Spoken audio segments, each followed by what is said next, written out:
A phone rings or an email lands, and the reaction is immediate. Your heart rate spikes, your breathing turns shallow, and adrenaline floods your system. This is the biological reality of a crisis. To navigate it, you need a sequence, a crisis operating model designed to manage your response in the first 10 seconds, the first 10 minutes, and the first 10 hours of an event. Our goal is a mechanical shift in the brain. We are moving the driver of your behavior from the reactive amygdala to the stabilizing vagus nerve, which signals to the body that the immediate alarm is over. This chart outlines the 4-phase roadmap we will build. As we walk through it, bring a specific high-pressure scenario from your own life to mind. We will map your situation against this framework. High pressure is the forge required to build resilience. Just as a lump of coal requires massive heat and weight to transform into a blue diamond, your capacity for calm is structured through these high-stress events. Step 1 begins the moment the impact hits. The rule is absolute. You must freeze. Take no action for 10 seconds and initiate deep belly breathing. This diagram compares the default reaction with the mastered response. On top, the stimulus leads directly to a reactive explosion. Below, the 10-second divine pause creates the space required to choose a measured response. This chart breaks down what is happening inside you. Slow, rhythmic breathing manually overrides the racing heart and tunnel vision of the panic state, replacing them with expanded awareness. Trying to solve a complex problem in the first 3 seconds is a common failure point. By forcing the pause, your breath dictates the pace of your brain, allowing your heart rate to steady before you commit to a move. Mastering this 10-second gap changes your role in the crisis.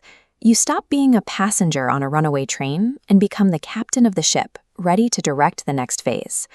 Once the 10-second pause is complete, we move to internal alignment.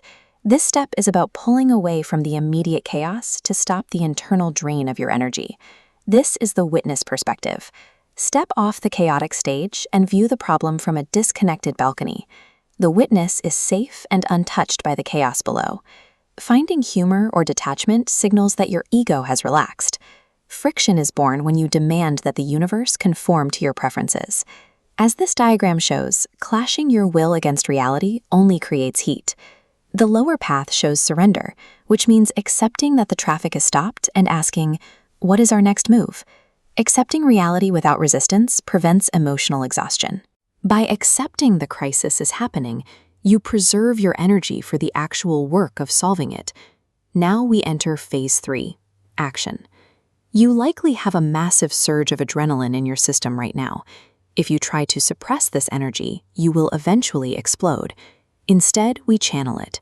Funnel high arousal energy, the raw adrenaline on the left, into a single point. The result is a blue beam of unwavering action. Apply your channeled energy into executing just the immediate next step, laying one brick at a time. Balance this effort using the Archer's paradox. Note the line between the zone of control and the zone of surrender. Commit 100% to aiming the arrow. Once released, it faces the winds of destiny.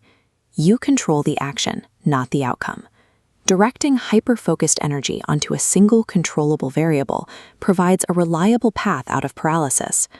By focusing only on the next step, you break the scale of the crisis down into manageable tasks. After the event passes, there is a final trap, jumping immediately to the next task while adrenaline is still stored in your body. Execute the mammalian reset.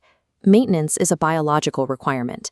Humans must consciously discharge physical energy. Step 2 is the discharge.